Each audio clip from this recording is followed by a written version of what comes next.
your customs declaration, customs assessment notice, and customs receipt once duties and taxes are paid.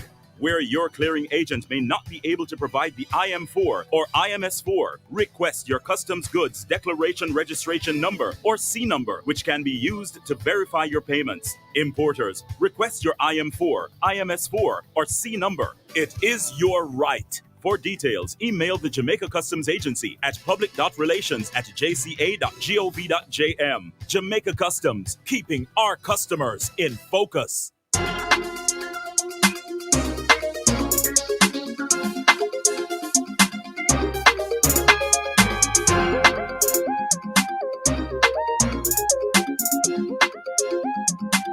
And welcome to yet another edition of Sports Talk. It's Saturday, July 16. I'm Daniel Blake. Thank you so much for joining me. As always, Sports Talk is brought to you by the Jamaica Customs Agency, country above self. Before I tell you what's happening in the show today, let me tell you how you can listen to the show in several different ways. On your radio, if you're in Jamaica on the FM band, it's 101.1 all the way to 101.9, depending on where you are. If you want to be on the go, then you can go in your Google Play or Apple Store on your smart device and download the Love 101 FM app and listen live there. You can go in your internet browsers and go to love101.org, or you can go on Facebook and YouTube to watch and listen to everything that's happening live. Also, if you want to watch the show again, or if you want to share it with somebody so that them can listen or watch what was going on, then you can send them that same link on YouTube and Facebook, or tell them to download the Love 101 FM app. And yeah, you can listen to the show again. So the World Championships are underway. We are at day 2, where we're expected to see the men's 100 final later today, because yesterday we saw the heats of that. We also saw the mixed relays. We'll be talking about that little later on in the show. But our primary focus, since we're just on day 2 of the World Championships, is the Reggae Girlz. They've qualified for yet another World Cup. That's right, 2023. They'll be going to Australia and New Zealand after qualifying for the World Cup in France back in 2019. Such a historic achievement. For some people, it might not feel that way because women's football isn't where it probably should be, but we're hoping that this qualification will change things. We'll get some reactions from the team down there in Mexico, and I'll also be speaking with a former Reggae Girlz assistant coach, Andrew Price, about the girls' qualification and going forward. As I mentioned, the World Championships underway, so we'll be speaking with Kemal Ford later on in the show, a local track and field analyst, to get his thoughts on what happened on day 1 and what's to come in day 2. So before we go into the Daniel log for this week, which is my monologue, as you know, we're going to do our sports bits, which is, a mini sports report, just to keep you updated. So I'm not going to do anything World Championships based, because if I were to do that, then we'd be here all day. We'll discuss the major points with Kemal later on. So speaking about the Reggae Girlz, they still have a chance to qualify for the 2024 Paris Olympics when they take on Costa Rica on Monday in the third place playoff of the CONCACAF Women's Championship. In Mexico, the match kicks off at 6 p.m. Jamaica time.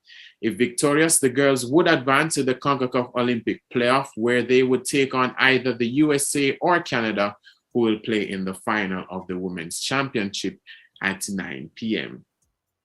Now, Jamaican-born forward Raheem Sterling will be a Chelsea player next season after they agreed a £50 million deal with Manchester City. Sterling signed a 5-year deal and becomes their first marquee signing of the summer. The 27-year-old won 4 Premier League titles with Manchester City and scored close to 140 goals for the club. Now, Jamaica's 15 to 17 200-meter freestyle mixed relay team was in record-breaking form at the 2022 CC Can Swimming Championships this week in Barbados. The team of Devon Robe, Zanita Alvaranga, Sabrina Lynn, and Nelson Denny took the victory in 1 minute 41.05 seconds, which is a new national record. Congrats to them. Serena Williams will continue her comeback next month at the National Bank Open in Toronto, Canada. The 23-time Grand Slam singles champion played in her first singles tournament for a year at Wimbledon, but did not commit on her future plans. However, the 40-year-old American has signed up to play at one of the U.S. warm-up tournaments beginning on August 8th. She has won the US Open 6 times, but is currently unranked, having not won a singles match for more than a year. Surprising for somebody like Serena's quality. And finally, 8-time Olympic champion Usain Bolt has been awarded an honorary doctorate by Brunel University in London. Throughout his career, the Jamaican sprinter trained several times there, most notably being the lead-up to the 2012 London Olympics, where he won 3 gold medals. It's Bolt's second honorary degree, because in 2011, he was awarded the Honorary Doctor of Laws, by the University of the West Indies in Mona. So that's the sports bits for this week, and it's now time for the Danielog. This is David Blake. This is Hope Blake. I am Ariel Brown Blake. I'm here to tell you right now. It's time for the Danielog. The Danielog. The Danielog. I love it. Presented by no one. So one thing that I will reveal about me that not embarrassing, I just really despise them. I have a strong hate. And when I say hate, I mean hate for ants. Ants has just caused me emotional and physical damage over the years. One story that I can remember about ants is that years ago, when I had made the national junior championships in tennis, I had made the national finals. Yeah, that's right. Some applause, thank you. No, but I made the national finals, and I lost in the first knockout match against the top seed at the time. And yeah, my tournament was done. So I stayed with a family friend, and you know, as a kid, you're supposed to eat KFC, right? So bought KFC, and it was a big deal because I remember I couldn't finish it. So I said I was going to save some for later. When I came back later, ants filled up the box.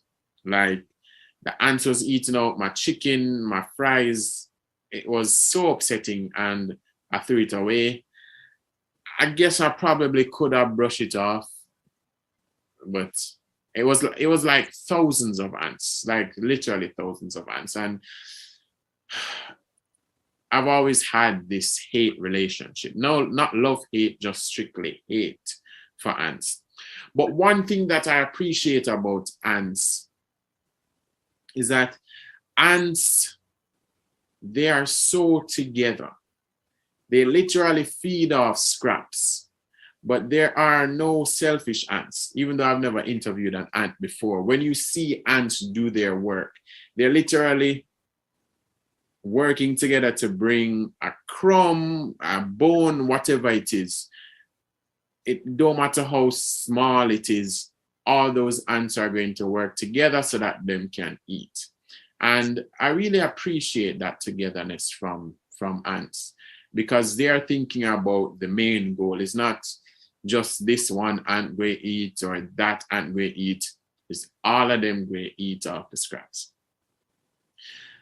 Not comparing the Reggae Girlz to ants, not directly doing that, but the Reggae Girlz have literally been given scraps to work with and to feed off, yet they keep achieving their goals. So we know that the JFF hasn't been the most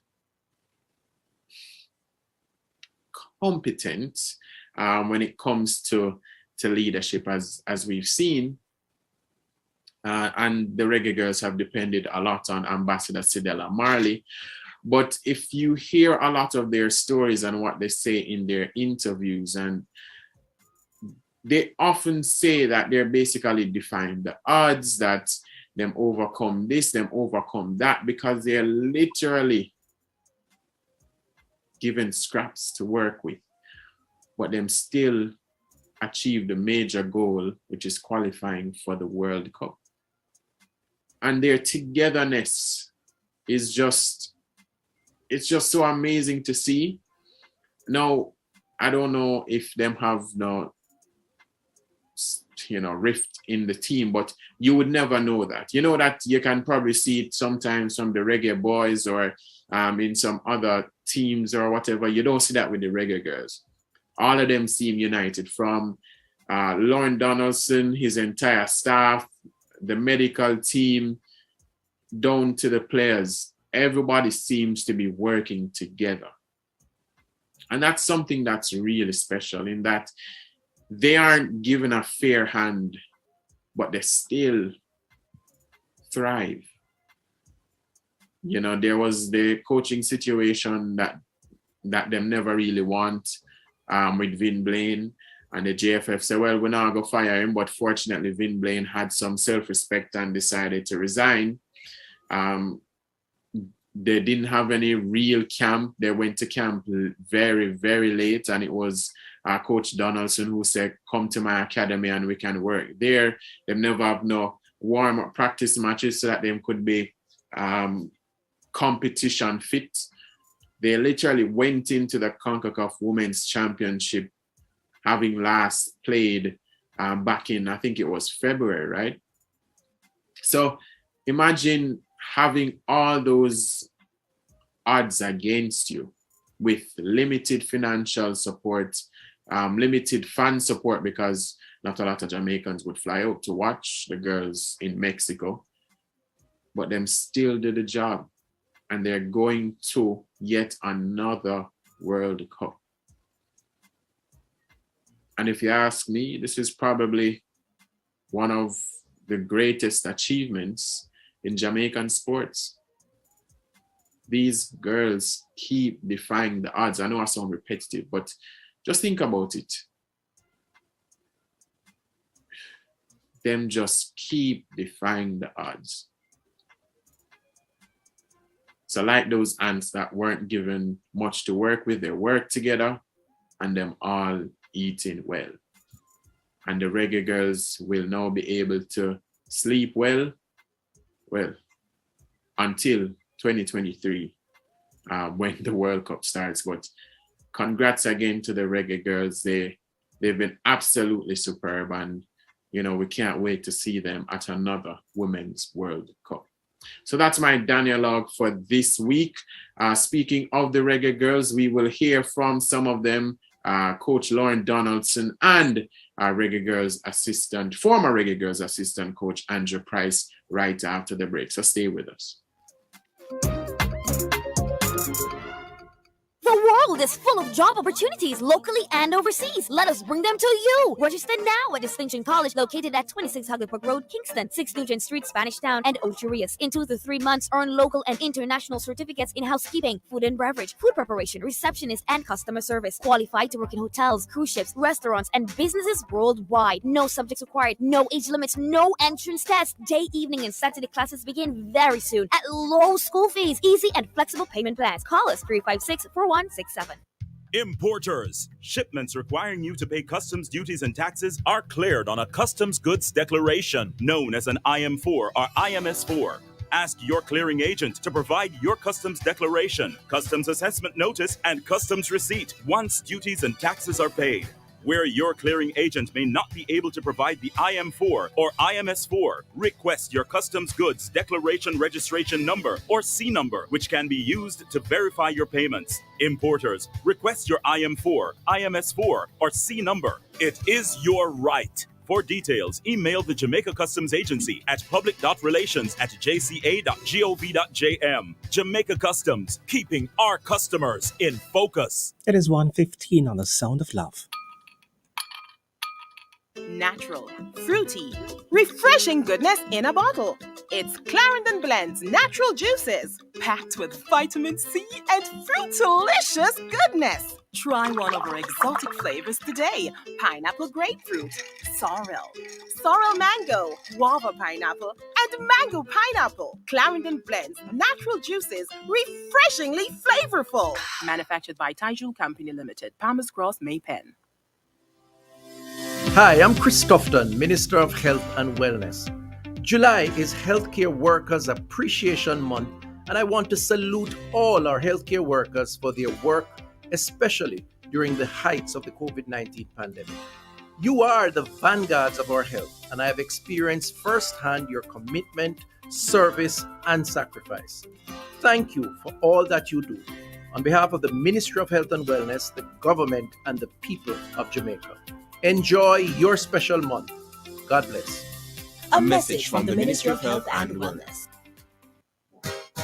Your taxes hold the key. Property owners, property taxes for year 2022-2023 are due. Payments can be made in full, half-yearly, or quarterly installments. So many ways to pay. You choose. Online at jamaicatax.gov.jm, the TAJ mobile app, mobile tax collection unit, and NCB online banking. Call 888-TAX-HELP, that's 888-829-4357, or visit jamaicatax.gov.jm for details.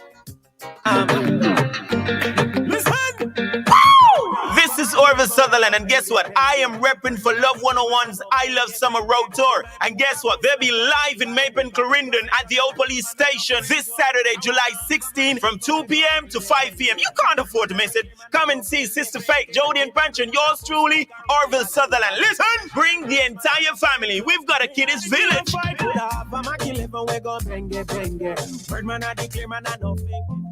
King for the summer. Flow, you are the king for the flow. Some summer 60 mil cash and prize for the winners. Run a summer. Enough winnings. Make sure you're in. Win your share of over $60 million in cash and prizes. Scratch your phone and win instant prize. Plus a chance for win weekly prize of cash, tablets, and smart TVs. Dial *129*6 # to activate any unlimited social plan. Get a yard and road plan or pay your bill on time and in full to win. Visit discoverflow.co. Conditions apply. Flow some summer.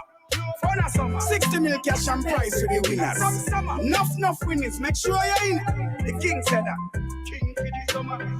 Flow, you are the king for the flow some summer. Plenty prize in a flow some summer. Authorized under Section 58(3) of the Betting, Gaming and Lotteries Act.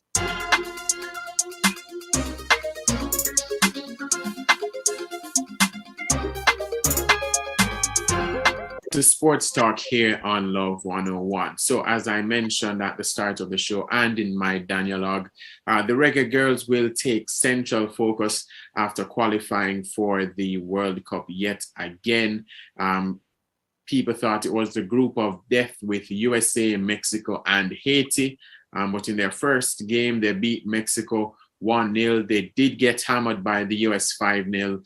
But the all-important win came against that Haiti team, winning 4-0 and automatically qualifying for the World Cup in 2023 in Australia and New Zealand. So we're going to get some reaction from the team down there in Mexico, from Coach Lauren Donaldson, from forward Kayla McCoy. But first, the captain and the talisman, Khadija Shaw. It means a lot, especially throughout the beginning of the campaign, we came under a lot of pressure, and we just stuck together. We held our composure, and we know that once we stick together and play our game, at the end of the day, we're going to be victorious. And I think it just goes to show that, we're a small island, but we can do big things. Well, for Jamaica, there's a lot of people, a lot of players who are on the fence that are, trying to wear the green, black, and gold. So, it just gives us another feather in our hat, to say players want to come in. It has to be top quality players. We're not going to change the roster to change the roster because somebody's new. If a player has quality, then we have to look at the player. So going forward, but overall, I think the football structure, has to change. I won't even say need to change. it has to change going forward, not just for the women, but for the men. So because we have this quality, men and women, and we can do more. And we haven't even scratched the surface with our football talent. Yeah, I mean, we're definitely all just very excited. I think although it is very exciting that we qualified again, I think as a group we knew that we could, and we fully expected ourselves to do so. Obviously, it's never a smooth ride, and you're always going to face challenges and obstacles along the way. And I think the important thing for us as a group is that we stuck together through everything, and we overcame those challenges. And the women on this team have had each other's backs from the start and from the beginning. And I think the group that we have and the family that we have is what has kept us going through all of this, and what has kept us kind of overcoming those obstacles. We've faced many obstacles before, and we will continue to face obstacles in the future, but us as a group and the way that we stick together, I think, is what gets us through. Jeff Kassouf. Go ahead, Jeff. Hey, Kayla, Jeff Kassouf from Equalizer in the U.S.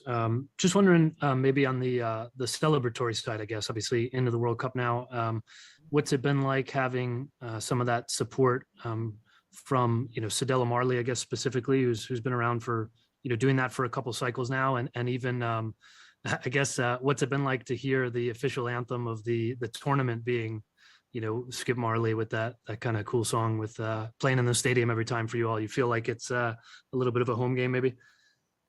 It definitely does feel like that. I mean, obviously, Cedella has been a massive part of the program for years and years and years. Even before we started to have success as a program, she was there investing in us and pouring into us financially, and as individuals, as people. She's been our biggest cheerleader and biggest support system. So we definitely wouldn't be here without her today. So we're just so grateful for her support this whole time. And yeah, the anthem and the W's championship anthem is just awesome to walk into. It feels like a taste of home. It feels like they're playing, our song every time we walk into the stadium. So it's been really cool.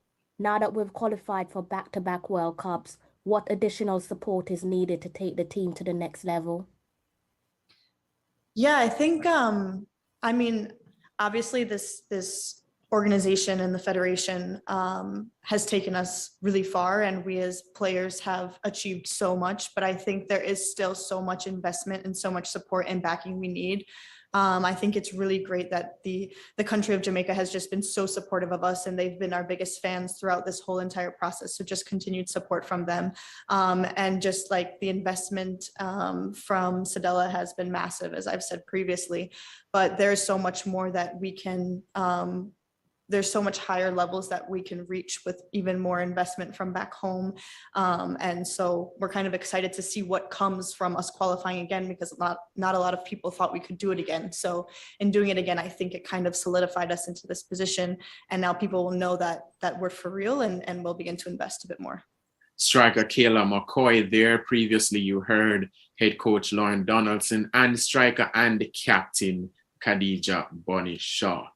Someone who knows the head coach and the players very well is the former assistant coach Andrew Price, who watched every single minute of our campaign so far. And we started by asking him about his initial reaction to the girls qualifying yet again. I think it was a monumental achievement. When you look at the distractions that the team had going into this tournament, they hadn't played or gotten together since the Dominican Republic game, and all the dislocation and controversy. It's like all well ends well, and they were able to qualify. I had no doubt that this team would have qualified because they have quality, and I've told people over and over, this is a more equipped and better team than we had in 2018 when we qualified for the first time. We have more professional players who are more experienced and know how to deal with the nuances of a tournament. And I think that's what we did very well, seeing that we hadn't trained more than 2 weeks in Colorado to prepare for this game. I think it's the experience that the players had that really took them over the line, and the quality that we had that took us over the line. Credit must be given to the technical staff, especially the fitness trainers, Will Hitzelberger, Jason Henry, the masseur, all of those people, the doctors, to get the players recovered after that tough US loss, to get them ready and up and going for that Haiti game. And a tribute must be given to them for getting them in the type of shape, both mentally and physically, to prepare for Haiti. Yeah, and it sort of mirrored 2018 for me, because we had, in 2018, we lost, I believe, 6-0 it was to the US, and we only had that one shot against Panama, and we made it through. A lot of people may have felt that, oh no, this might go down to the very wire, because we lost 5-0 to the US, and then Haiti, who looked pretty formidable against the US, ran over Mexico. But the girls just put on a fantastic performance. What do you make of that game, particularly knowing that there was probably added pressure, knowing, you know, they had that continental playoff to play if they lost, but knowing that they were playing a high-riding Haiti after their loss to the US? Well, you know, it's all about reality. You know, it's about the coaching staff and the players looking at reality. You're playing against the number one team in the world. You can't make the type of mistakes that we made against them, and we didn't have a particularly good game. And when you can all stand up and show your hands and say, yes, we didn't play well and we didn't do well against the number one team in the world, then you have to understand that we had a bad game and we have a more important game in this next game. So what we have to do is put this game behind us and get ready for the Haiti game. And, you know, a lot of the players did a similar thing when we played the United States in 2018 in Texas. We lost the semifinals 6-0. And we had to get ourselves ready to play Panama in that third place game, which we knew we had to win. So they knew what the stakes were, and they know they had to be mentally and physically prepared. And, you know, we have to thank our fitness and medical staff, you know, Will Hisselsberger, Jason Henry, to get them ready and prepared physically to deal with this Haiti team. And I think we did enough rotations in the game against the US where we would have people fresh and ready for the game. And of course, we are an experienced bunch of players. You know, they play week in, week out professionally all over the globe. So, you know, they brought it to par on the day, and they played a good match. And, you know, it just shows what hard work can put in when you have quality players. And I think the quality is what really shone for us against Haiti. Yeah, after that 2018 qualifying campaign and the 2019 World Cup, we thought that Sydney Schneider was a hero. She was fantastic in goal. But now we've had Rebecca Spencer, who in the games that we've won against Mexico and Haiti, she pulled off some spectacular saves, and things could have been far worse in that USA game.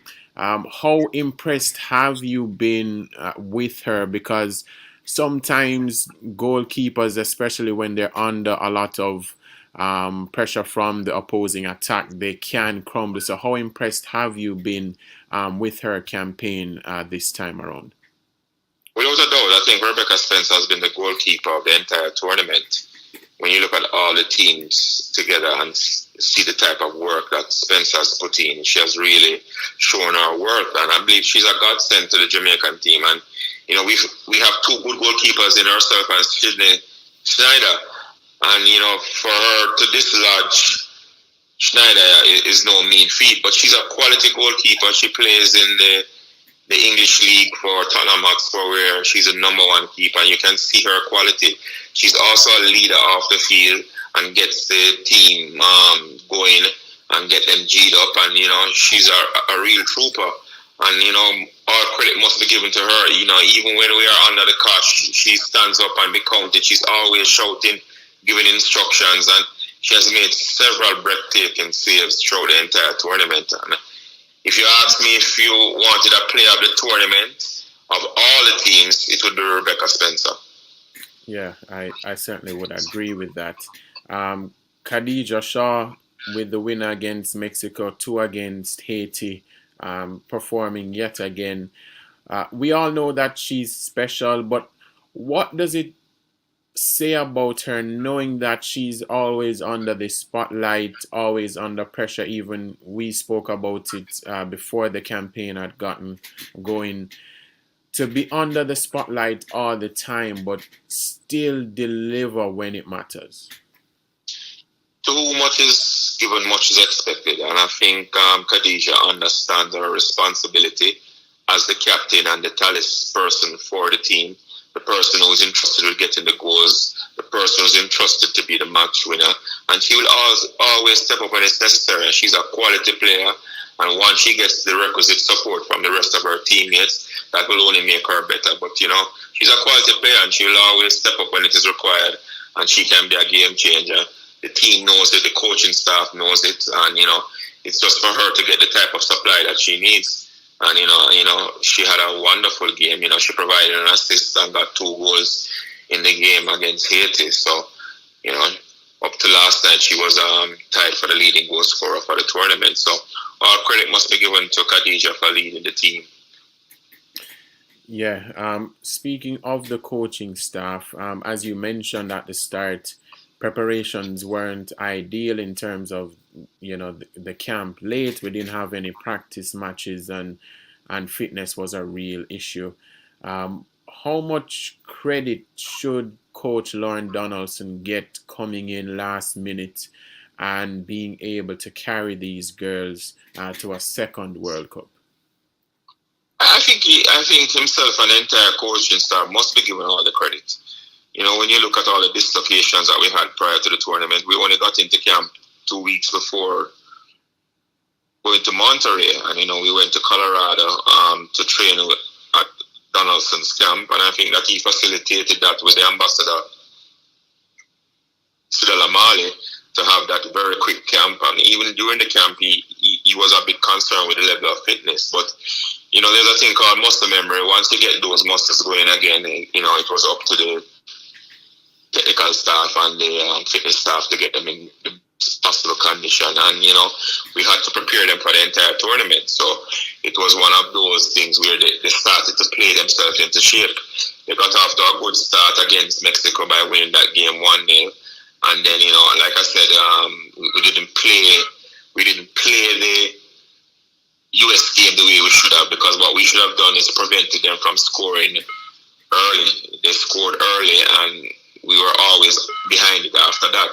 But then we realized that game wasn't an important game, and the important game was actually the Haiti game, because once we won the Haiti game, we would have gone straight into the World Cup. So, you know, what you have to do, you have to look at the reality of the situation and judicious decisions as to how to go forward. And the decision was to rest some players against the United States so that we would have them fresh for the Haiti game, which was the most important game.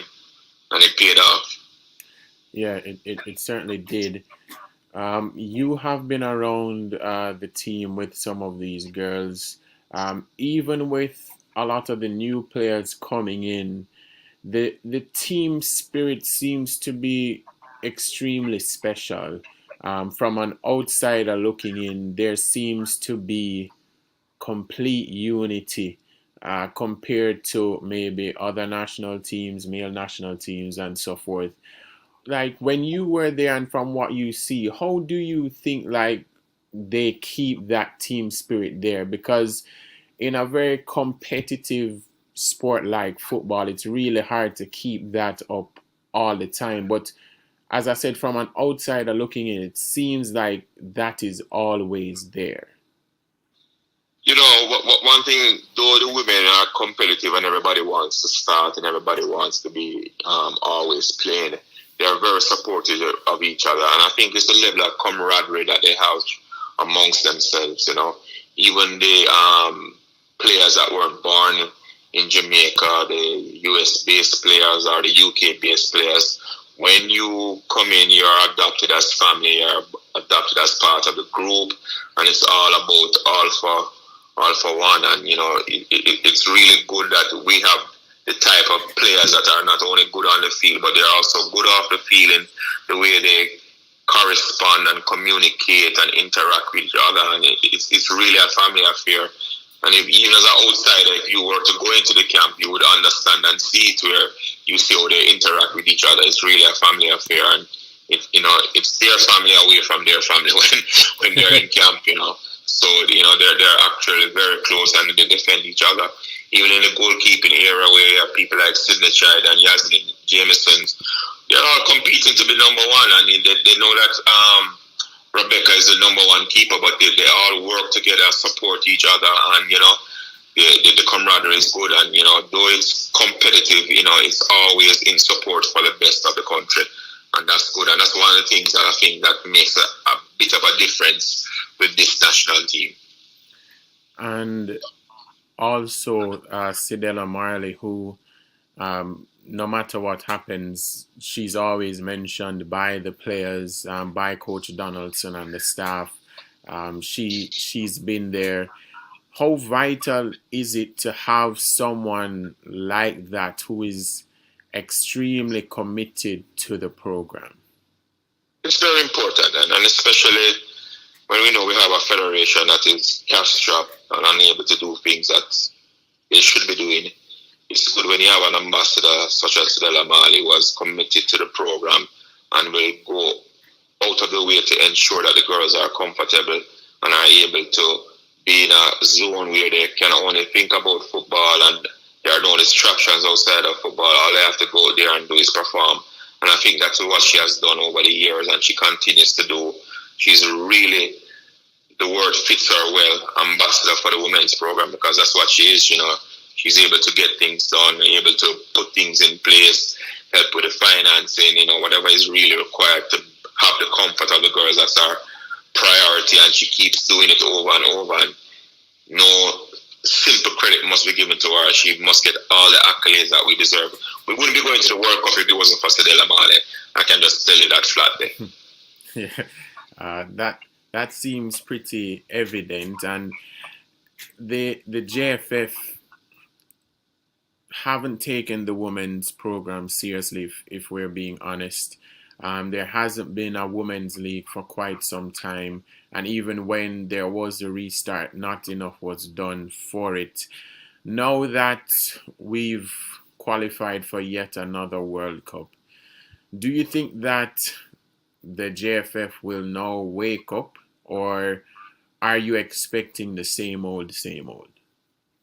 I hope this is a wake-up call. To be fortunate to get two teams to qualify consecutively is a major achievement. And the money must be invested back into the sport, and especially at the grassroots level. That's where we need to find the next Khadija Shaw, the next Trudy Carter, the next Jodie Brown. We need to go back to the grassroots where we start identifying players at a very young age, from that impressionable age of 9 to 12. That is where we need to go. To be a good player, but you have to give them the platform to excel. And if you don't have those grassroots programs, those under 15 programs, those under 17 programs, we're not going to discover those players. And just like on the male side, there's this over dependence on ISA football to develop players, and that's not the case. Football must be developed by the clubs and within the parishes, and we must be given the requisite support to assist the clubs to develop and have competitions where they're constantly playing, they're constantly developing, so that they can matriculate through the system as elite players, so that they can end up being famous like Bunny Shaw. And she has really given the blueprint of how it has to be done, and we need to get back to basics where we start developing at a very young age. And that's the crux of the matter, and you need investment and commitment to do this. And I'm hopeful, that's all I can say. I am hopeful that the JFF will see this and start doing the right thing. Yeah. After that 2019 World Cup, we thought that corporate sponsors would have been coming in bulk, but that didn't quite happen. Now that the girls have proven that it's not a fluke, what do you think needs to be done to get long-term and sustain the support from the team? It's about engagement from the Jamaica Football Federation. The Jamaica Football Federation has to engage corporate Jamaica. Engage corporate Jamaica showcase the talent of the teams that have qualified and the players that have worked their guts out to ensure that it happens, and ask the corporate Jamaica to come aboard and support it. We have to put proper proposals together, show them where they will benefit by the association. But you have to go there and push to get people to support it. It would be so wonderful if we could get the corporate support that these girls deserve, because they've done yeoman's work. I mean, the effort that they have put in over the last 6 months is monumental, and they are able to actually do it. I mean, it is deserving of getting the required support. Yeah. Finally, we do have that third place playoff against Costa Rica. We still have a chance to qualify for the Olympics. How does the coaching staff with Lauren Donaldson and the entire staff, how do they motivate the players who have achieved their main goal, but to keep them saying, you know what, going to the Olympics is a great thing as well? How do they motivate them to keep that goal-driven mentality?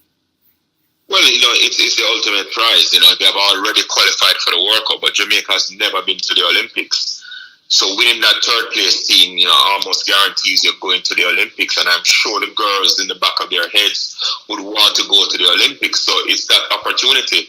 And, a signal was sent to me last night when in that game against Canada that Khadija was being warmed up when we were 2-0 down. And when the third goal was scored, she went back on the bench and sat down. So I think it was the coach's decision to say, look, let's keep her fresh and have her ready to play that third place playoff game. And a lot of rotations took place for him that Costa Rica game. Several changes were made. A lot of people were brought in who haven't started previously. So it was definitely, I think, a conscious decision to play the team that played against Canada, so that if we weren't able to overcome them, at least we'd have fresh players for that third place playoff. And I believe that it's going to be a good game between ourselves and Costa Rica, and I think the girls will be up again for that game.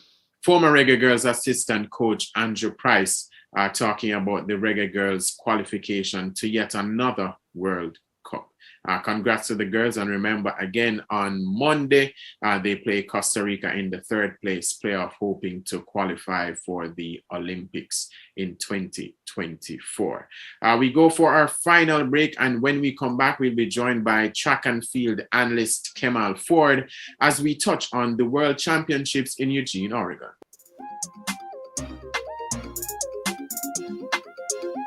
Faith Temple Pentecostal Assemblies invites you to Convention 2022 from Sunday, July 17 to Friday, July 22, 2022 at 9 to 15 Phillip Road, Kingston 11. Join us to worship on Sunday, July 17 via Zoom or in the sanctuary at 11 a.m. Day's session, Monday to Friday, will be via Zoom at 11 a.m. to 2 p.m. Evangelistic service will be 7 p.m. nightly via Zoom or in the sanctuary.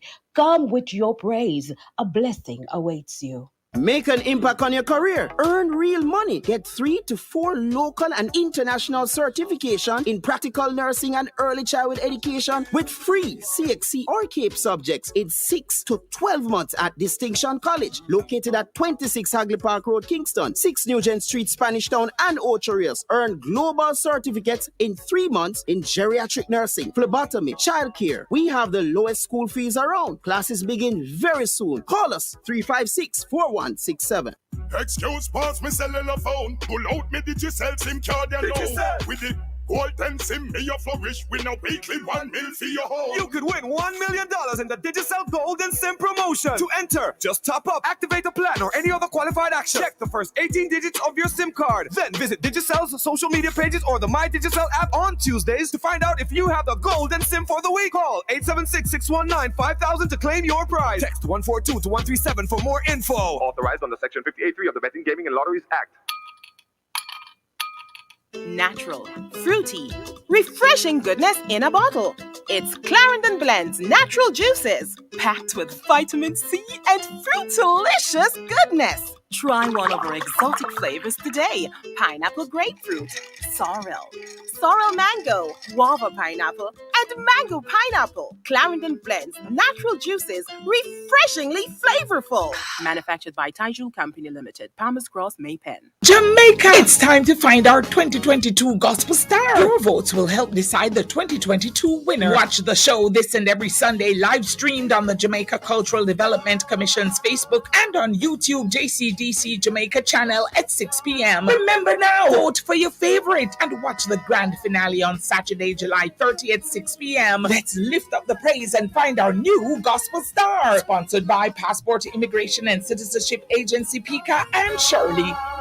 You can watch this Sunday on Love 101 FM social media platforms on Facebook and YouTube, and listen live on Love 101, the family station. Importers. Shipments requiring you to pay customs duties and taxes are cleared on a customs goods declaration, known as an IM4 or IMS4. Ask your clearing agent to provide your customs declaration, customs assessment notice, and customs receipt once duties and taxes are paid. Where your clearing agent may not be able to provide the IM4 or IMS4, request your customs goods declaration registration number or C number, which can be used to verify your payments. Importers, request your IM4, IMS4, or C number. It is your right. For details, email the Jamaica Customs Agency at public.relations@jca.gov.jm. Jamaica Customs, keeping our customers in focus. This is Hurricane Alert, a bulletin of hurricane preparedness tips. You must plan early the safest possible route to the nearest safe shelter. Check with the relevant authorities for safe alternative routes. If evacuation is to take place during peak traffic, then evacuation time will be longer, so leave early. You've just heard Hurricane Alert, a bulletin of hurricane preparedness tips. Keep listening to Love 101 FM for more helpful tips when next we present Hurricane Alert.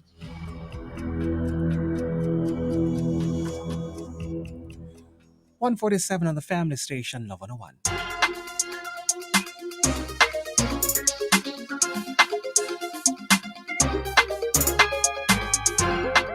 Welcome back to Sports Talk on Love 101. It's our final segment, and as you know, we're dedicating it to the World Athletics Championships in Eugene, Oregon. We're on day 2. The men's 110-meter hurdles ran off a little earlier. On day 1, on Friday, Jamaica made its first final, but unfortunately we didn't get a medal there in the mixed 4x4s.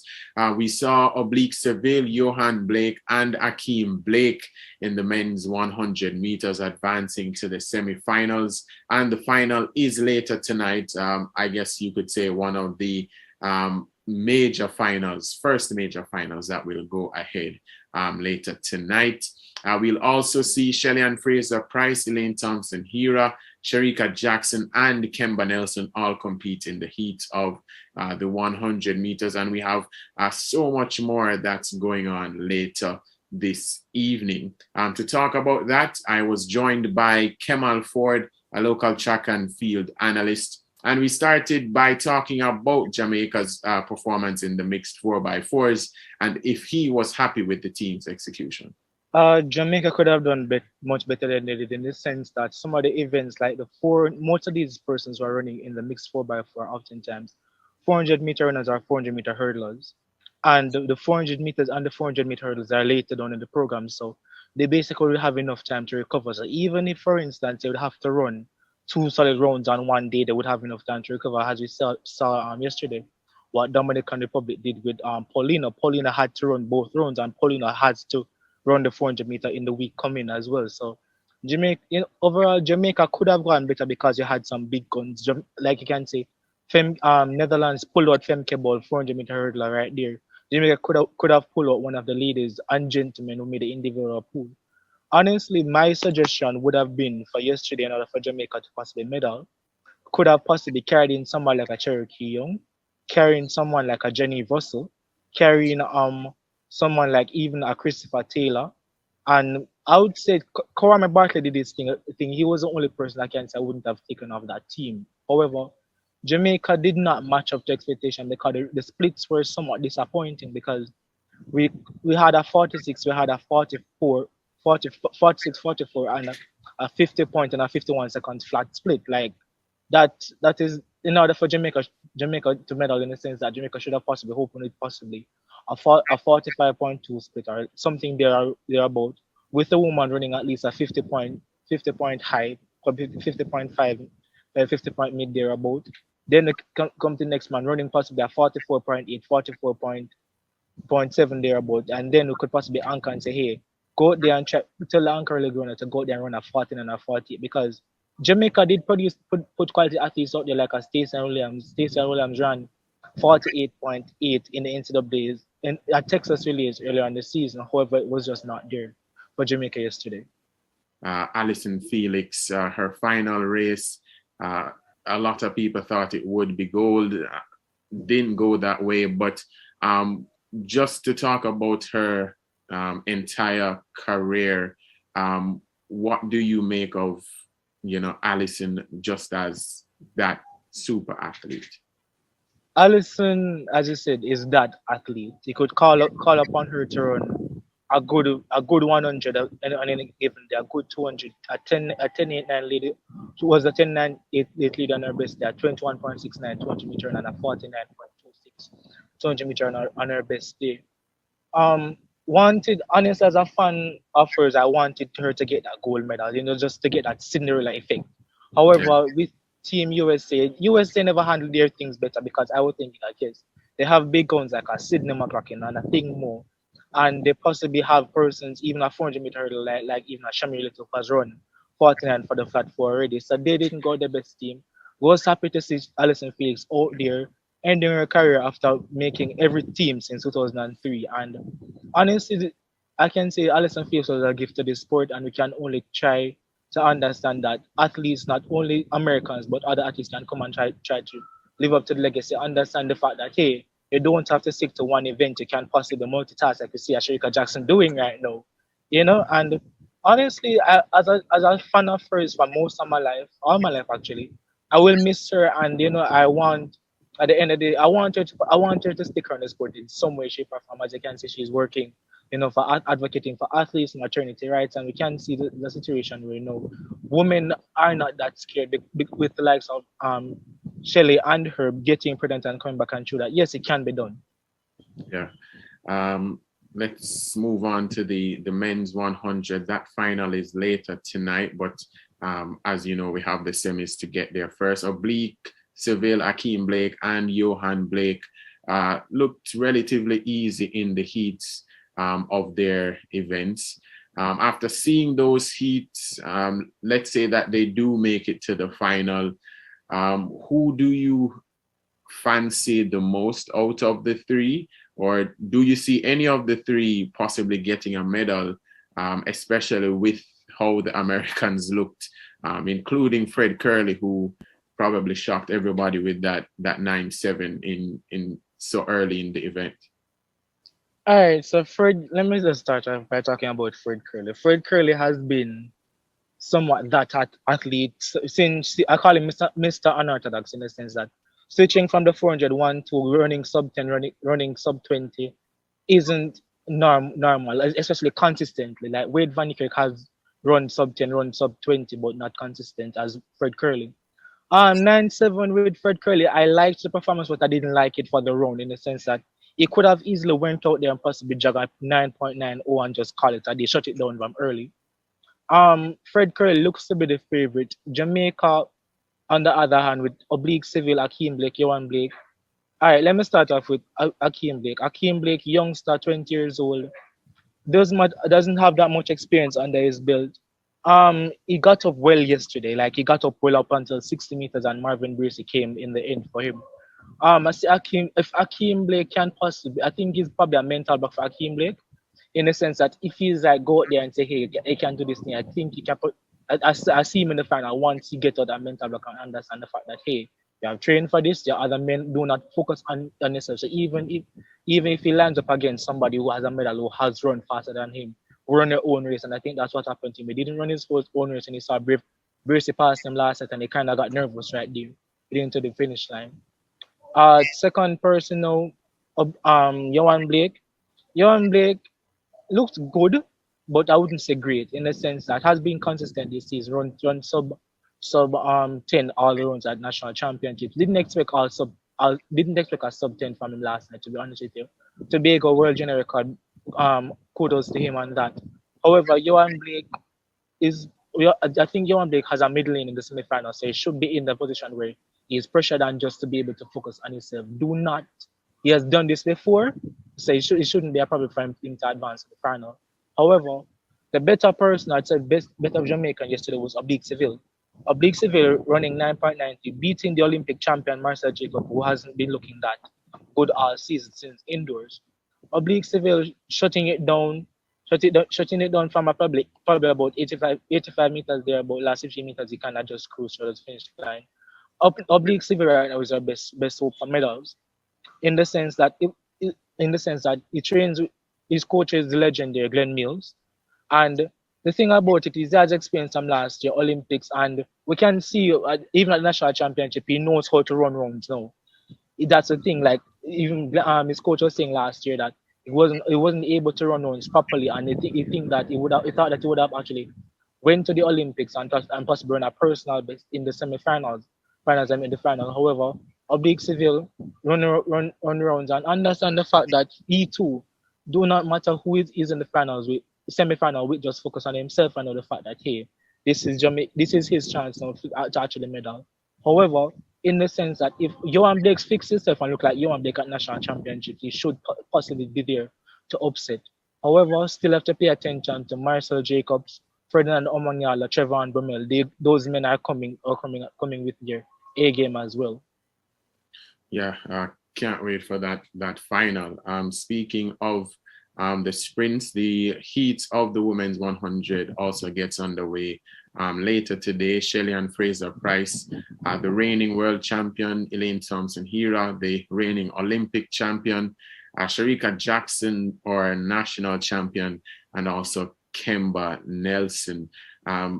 I think, like we've mentioned a lot over the last few weeks, it's very safe to say that it's going to be a 1, 2, 3. But saying everything is equal, that all these women make it to the final on Sunday. What are your predictions for that race?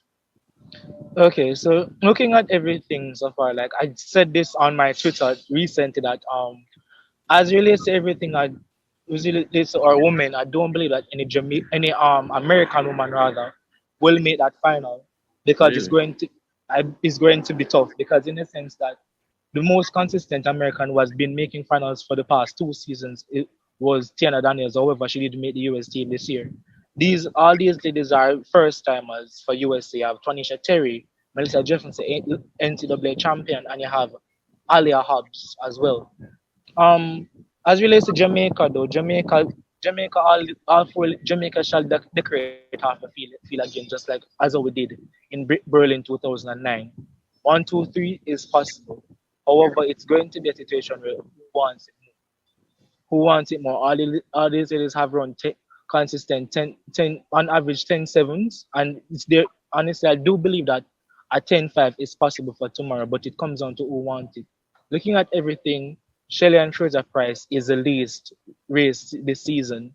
10.67, 10.67, 10.70, which is in her top 10 times of all time, all 3 performances this season.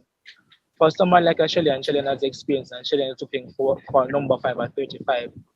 It's a situation I have Shelly-Ann Fraser-Pryce as a favorite. However, if she is lined up against Elaine, is in the lane beside Elaine Thompson. Elaine Thompson here is outside her. It's a situation where she just has to zone into herself, because last year in the Olympic final, one of the main things that cost her that final was that she stepped out of the box, and like it was all over for her, like she felt that was it for her. I put her down for the gold medal in possibly running 10-5. If the wind allow, I don't believe the world record will go, but if it's Hayward field, anything is possible, right? We saw Fred Curley running 9.79 yesterday. In second, I have Shericka Jackson. Shericka Jackson has been on a roll. Again, one of those athletes, I call her Miss All Purpose, run everything, can medal in every event. Shericka Jackson looks good. However, Shericka Jackson could possibly hit 10-6. could possibly 10-6-5, 10-6, 10-6-5, 10-6-3, all out there about. It all depends on how Sherika comes out of the blocks and understand the fact that her start has gotten better since the world competing at the World Indoors earlier this season as well. In third place, I have the double Olympic champion.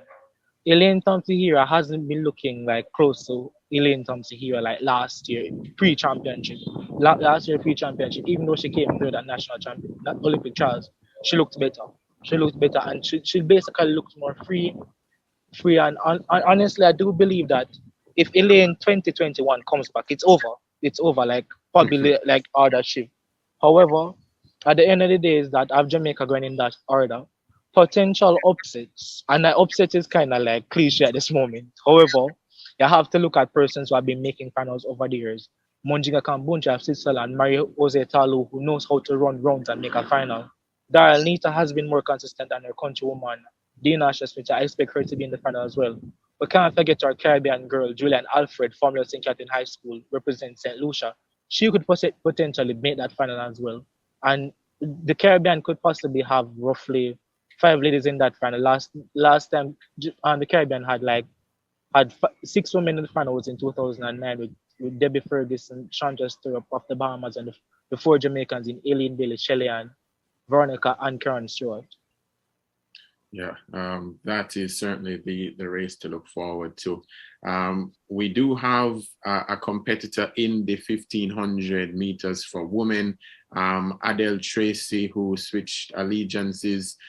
She is into the final after making it with 4 minutes 05.14 seconds, the 13th fastest qualifying time. The 1500 is a very competitive event, especially going into those semis. But do you see her making that cut for the final?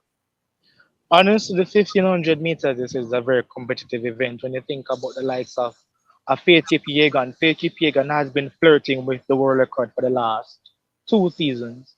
And honestly, looking at Adele Tracy's chances, Adele would possibly have to try to pace herself run tactically, in the sense that if it comes on, it will come down to her to make that final.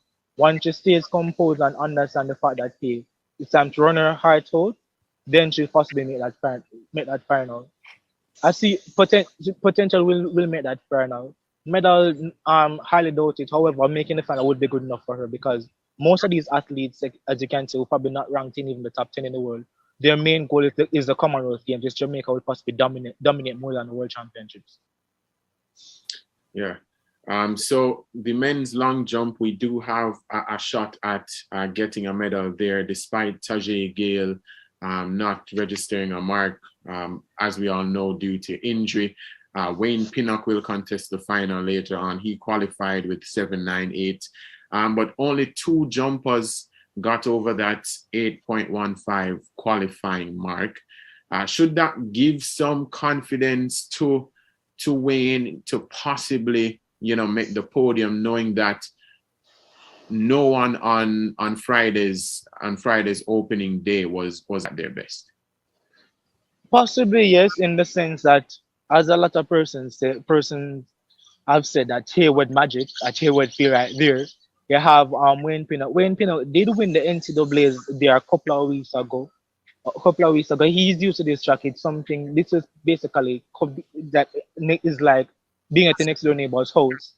For Wayne Pinnock is that he's going to go up against Ten Toglu, the world indoor champion. Honestly, in the sense that Wayne Pinnock, as I say, focus on himself. Do not look on the other men that are doing things. That just focus on him, like he has done this before. In order for him to possibly but get a potential medal, he would have to do a personal best, like something over 8.2, 8.25 there, but should possibly put him in the mix for a medal. Yeah. So we won't be back until next Saturday. So we have an entire week of events to go. Apart from that women's 100 on Sunday, which event are you looking forward to the most during the week? It's hard to narrow it down. However, I would say possibly there are 3 main events that I'm looking forward to. That I'm looking forward to the women's 400-meter hurdles. Sydney McCracken. Sydney McCracken has been on a roll, running 51.4. Possibly can give us a 51.34 there about roller record again. Jenny versus should be amongst the mix in that final. However, Jenny would have to run a tactical race, and that national record would have to go down by a good margin. Fem Kerbal Dalila is there as well.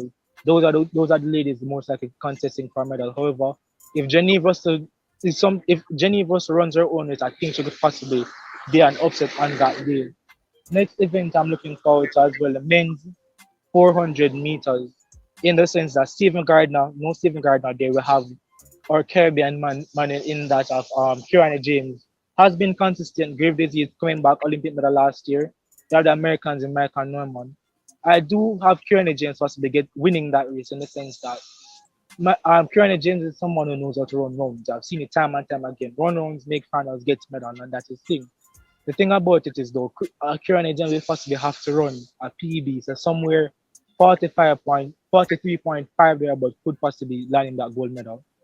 Next event now, Jamaica's event, the event that Jamaica should be paid attention to, apart from women's 100 meters, is the women's 4x100 meters. Jamaica is set to be on world record pace, in the sense that if the team is organized properly, everyone is set at the right place, athletes do their best, we should get a medal. Because in order for Jamaica to possibly get that world record, you'd have persons like Kemba Nelson on the start. I'd put Shelly and Fritz on second. Third leg, I'd put Elaine Thompson here and Shaker Jackson to run that anchor. If all things being well, smooth exchanges, I expect that 40.82 world record to be a 40.57 world record come the end of the week, at the championships. Track and field analyst there, Kemal Ford, talking about what's to come in day 2 and what he's looking forward to for the rest of the championships. We hope that you continue to enjoy the championships anywhere that you can find it. Remember, the schedule is online, so look for it, prepare yourself, make sure you're not on the road. And even on the road, you probably can find some links somewhere. But we'll continue to track the athletics championships, and we'll talk about it again next week. Thank you so much for joining me. As always, Sports Talk was brought to you by the Jamaica Customs Agency, Country Above Self. Please stay safe and enjoy your weekend. Importers. Shipments requiring you to pay customs duties and taxes are cleared on a customs goods declaration, known as an IM4 or IMS4. Ask your clearing agent to provide your customs declaration, customs assessment notice, and customs receipt once duties and taxes are paid. Where your clearing agent may not be able to provide the IM4 or IMS4, request your customs goods declaration registration number or C number, which can be used to verify your payments. Importers, request your IM4, IMS4, or C number. It is your right. For details, email the Jamaica Customs Agency at public.relations@jca.gov.jm. Jamaica Customs, keeping our customers.